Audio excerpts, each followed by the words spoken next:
disturbed Melania, Trump is furious. The woman who wants to be First Lady is taking on several media outlets that she says printed false reports about her personal life. Now Melania is threatening to sue. Les Trent. Joke.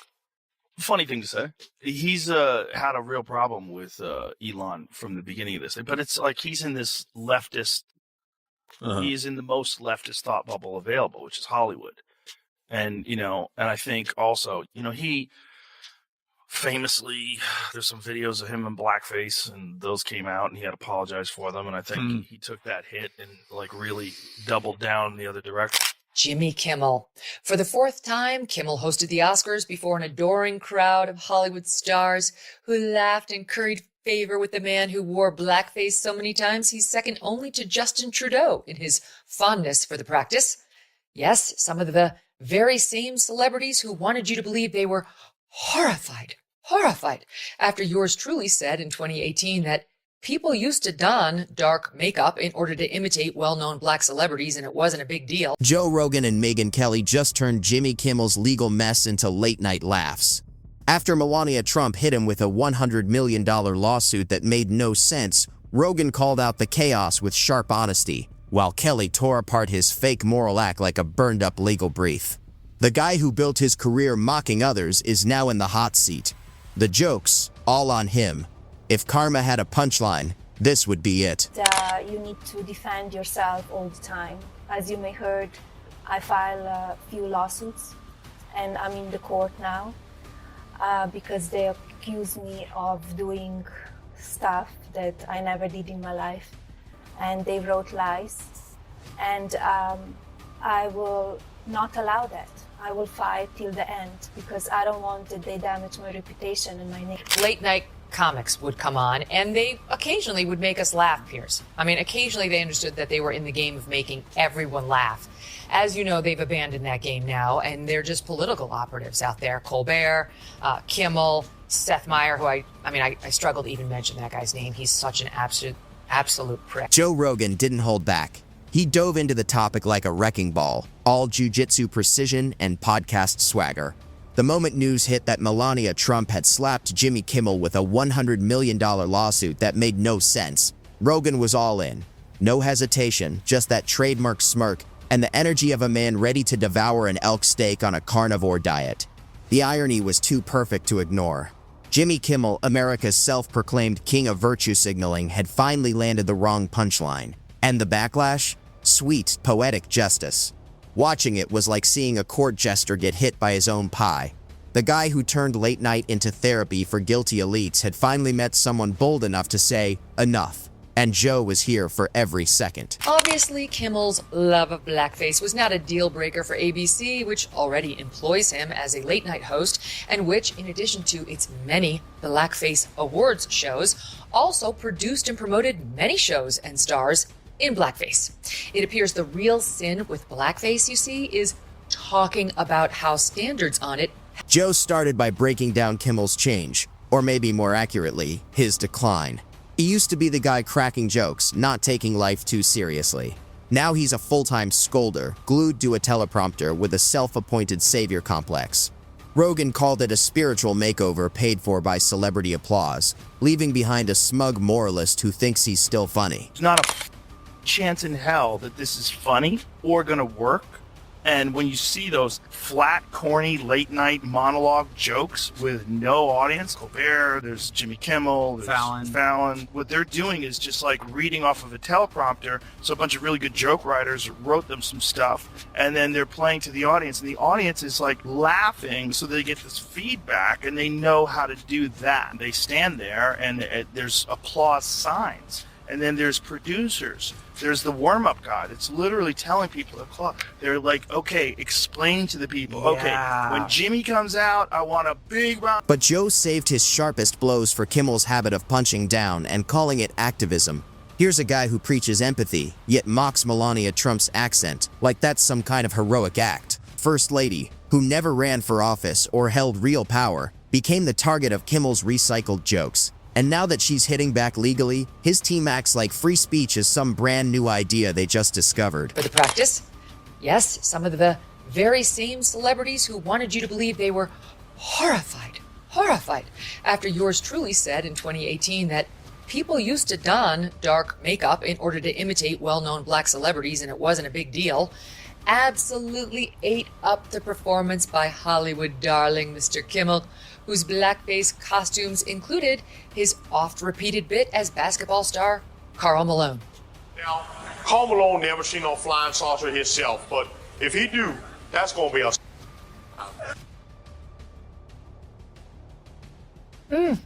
And let's not forget, Rogan couldn't stop laughing at the irony. Here's a guy who hides behind comedy when he offends people, then plays the victim the moment someone pushes back. Joe joked that the only thing thinner than Kimmel's recent jokes is his skin. Melania files a lawsuit, and suddenly Jimmy has a legal team and emotional support interns churning out statements about satire being under attack, like the First Amendment just became relevant to him. Then Joe got surgical. He reminded listeners that during Trump's presidency, Kimmel built a career mocking from the comfort of a studio, firing jokes at a family that couldn't respond the way politicians could. Melania, who never held office, became his favorite target, treated like fair game just for existing. Now that she's flipped the script with a legal sledgehammer, Jimmy's realizing the target can fight back. Joe didn't blame her. He said it was long overdue. After years of being the easy punchline for people too lazy to come up with fresh material, Melania had finally had enough. And the fact it's happening during Trump's second term makes it even richer. Rogan pictured Kimmel in his office, not worried about the lawsuit itself, but terrified that someone might have finally outraged him. The man who once cried on air to be seen as America's moral compass was now staring down a courtroom reckoning. To Joe, it wasn't just funny, it was justice. A poetic price for years of smug sanctimony. Kimmel's a loser. I do Jimmy Kimmel. I did him a lot. Yeah. And he'd be standing on the sidewalk. Oh, sir, may I bring you in? He'd bring me in every time. The whole show is talking bad about Trump. He called us doofuses when we had you on. He's a group of in flat-brimmed hats. Guess what? We Ask did him how 5x many- what he did. Ask him. 5x Yeah, you each. do bigger. Yeah. Then came Megyn Kelly, polished, unbothered, and ready for war. She didn't just join the conversation, she took the stage like a seasoned prosecutor with a case she'd been building for years. To her, Jimmy Kimmel wasn't just unfair, he was a walking contradiction finally exposed. And Megyn had the closing argument locked, loaded, and impossible to ignore. She started by calling out the hypocrisy. Jimmy Kimmel, once the man-child of late-night TV, now hides behind words like justice, virtue, and moral clarity, so long as they fit on a teleprompter and earn applause. But Megyn pointed out that beneath the show, it's all performance. Kimmel doesn't care about truth, he cares about validation. If tearing someone down gets him a standing ovation, he won't hesitate. Then she went personal, not for herself, but for Melania. She highlighted how Kimmel spent years mocking her as nothing more than a foreign prop, lacking depth or agency. Now, Melania is flipping the script with a lawsuit so big it could knock Jimmy from red carpets to used car lots. Megyn also dismantled the myth of Kimmel's courage. He likes to brand himself as a fearless truth-teller, standing up to power. But as she pointed out, the power he chooses to confront is a first lady, a mother and former model judged more for her wardrobe than her words. If that's courage, Megyn quipped, then tweeting in all caps must be revolutionary. you know how much it costs to produce Jimmy Kimmel's show? I guarantee you it's tens and tens of millions. It could be as much as 100 million. I have no idea. You know how much Tucker's video cost? Nothing. You know how much Jimmy Kimmel, how many people he gets tuning in on an average night? Just last week, his average was, in the overall, meaning all viewers, 1.5 million. In the key demo, 236,000. Tucker would have been embarrassed to pull that on any night he was on the Fox News. But Megyn didn't stop at the lawsuit. She went after Kimmel's entire career. She broke down his shift from beer-chugging frat comic to emotionally fragile political preacher. The same guy who once hosted skits with women on trampolines now delivers monologues on feminism, right between sponsored ads for streaming services. Megyn didn't call it growth. She called it opportunism. She pointed out the timing, too. With President Trump back in the White House, Kimmel seems desperate to recycle his 2017 material, like the country is stuck in political Groundhog Day. But the laughs are gone. The jokes are tired, the target's predictable, and now they're punching back, only this time with legal filings instead of monologue zingers. Megyn made it clear, this isn't an attack on free speech, it's a reality check. Kimmel convinced himself he was untouchable, that studio applause and Twitter validation could shield him from consequences. Now he's facing one of the highest profile defamation suits in celebrity history. And the best he can do? Pretend he's the victim of a system he thought he controlled. She even mocked the PR spin. Suddenly, Kimmel's team is leaking stories about emotional stress, leaning on media allies to frame this as a comedian's cautionary tale. But Megyn wasn't buying it. She called it what it really was, the desperate whimper of a man finally getting a taste of his own medicine in a courtroom, not a comedy sketch. We're 3 times what Jimmy Kimmel gets. And Tucker's little basement video that he did from clearly like his cabin that he broadcasts out of Maine in literally has 21 million views. Okay? 21 million views.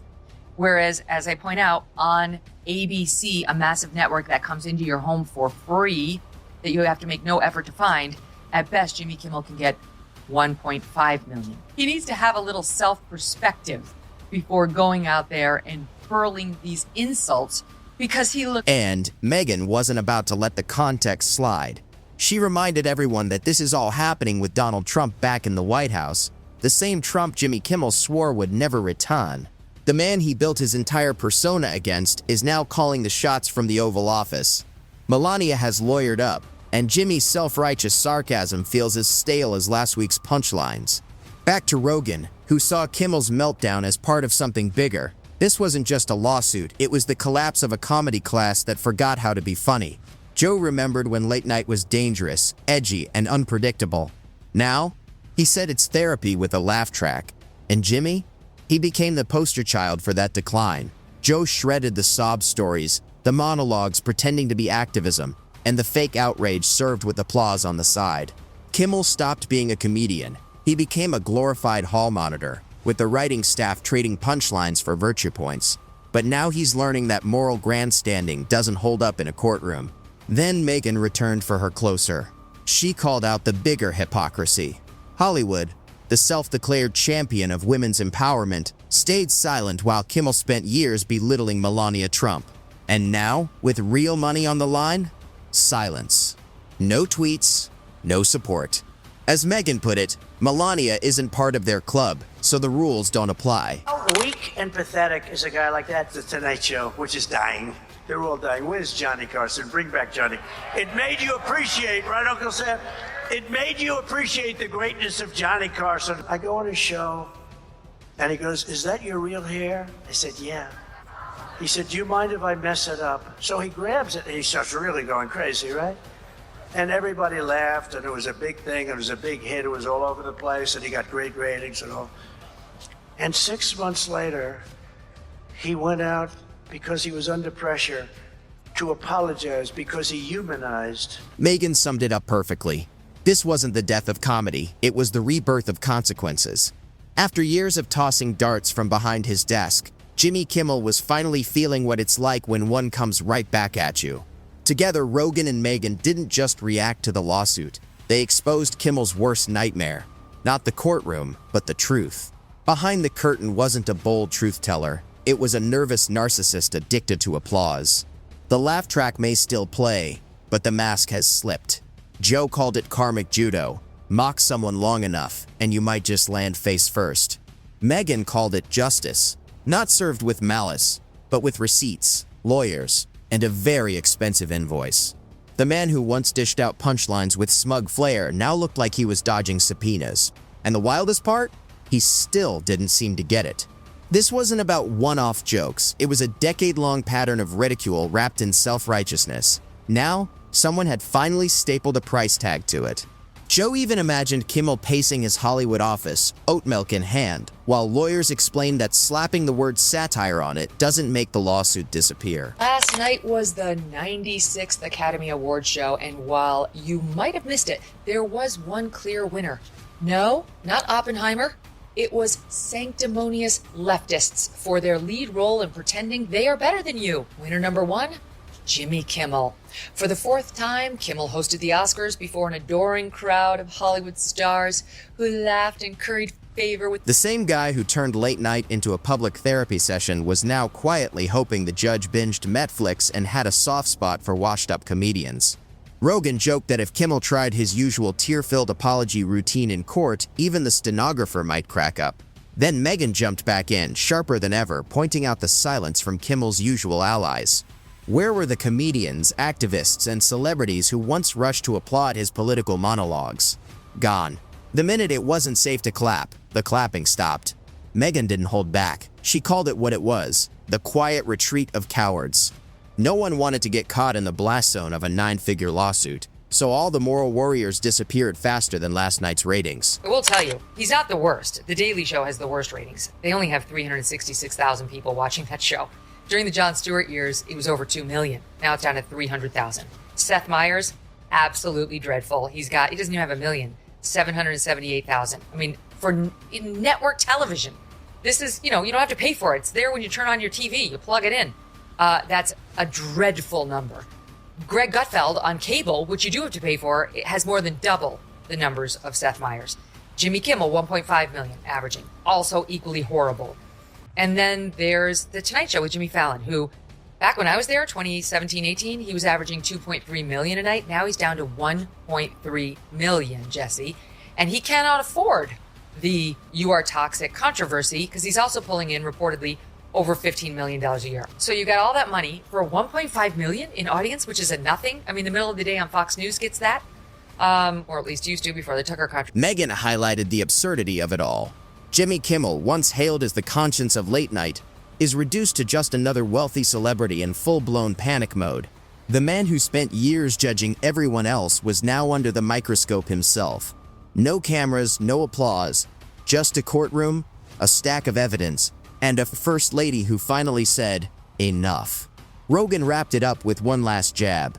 He said Kimmel's legacy wouldn't be as the guy who spoke truth to power, but as the guy who got sued by a first lady for being too smug to know when he crossed the line. And in Trump's second term, the irony wasn't just that the lawsuit happened. While the courts sorted out the damages, Joe and Megyn had already delivered the cultural verdict, loud and clear.